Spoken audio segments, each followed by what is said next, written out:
Mr. Speaker. My question is to the Minister of Children and Youth Services. Autism is widely considered the fastest-growing neurological disorder in Canada. It now impacts an estimated 1 out of 68 children. Individuals with autism and their families face unique challenges over their lifespan, often leading to families in crisis situations. And that is why today in the Federal House of Commons there will be a vote to increase support for families and children with autism.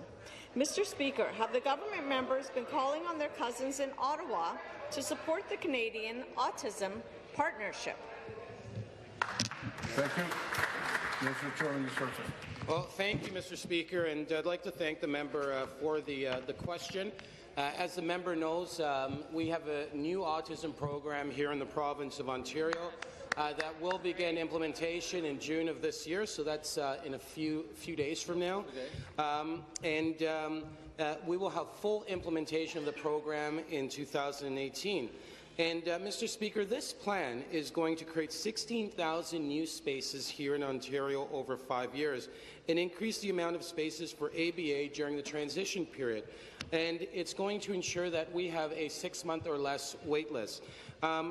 We're also going to increase diagnosis. We've opened up 5 new treatment centres, and we're going to make sure that if a young person here in the province of Ontario needs any type of autism treatment, regardless of age, they will get the treatment that they deserve.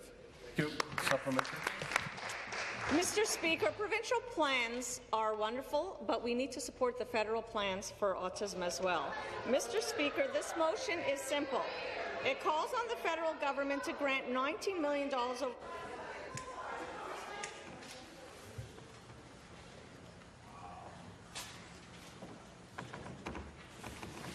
Finish, please. This motion is simple. The minister is warned. Carry on. The motion is simple. It calls on the federal government to grant $19 million over 5 years, as requested by the Canadian Autism Partnership Working Group, Self-Advocates Advisory Group, and the Canadian Autism Spectrum Disorders Alliance in order to establish a Canadian Autism Partnership. It would go a long way to support families, and it would address key issues such as information sharing and research, early detection, diagnosis, and treatment. Mr. Speaker, will the minister personally make a phone call to Ottawa? Question. Why not call one of your Liberal friends and guarantee Liberal support of this important motion? Well, thank you, Mr. Speaker. There seems to be a difference of opinion between the caucus and their leader. Exactly. And I'll tell you why, Mr. Speaker. Because the leader of the opposition, the leader of the official opposition, when he was in Ottawa, I believe for his 9-year period, had an opportunity to stand up and advocate for a national program. What did he do? And there was an actual vote that was presented in the House of Commons to create a national autism program. And maybe the member doesn't know her leader's record on this issue, but he voted against that. So, Mr. Speaker,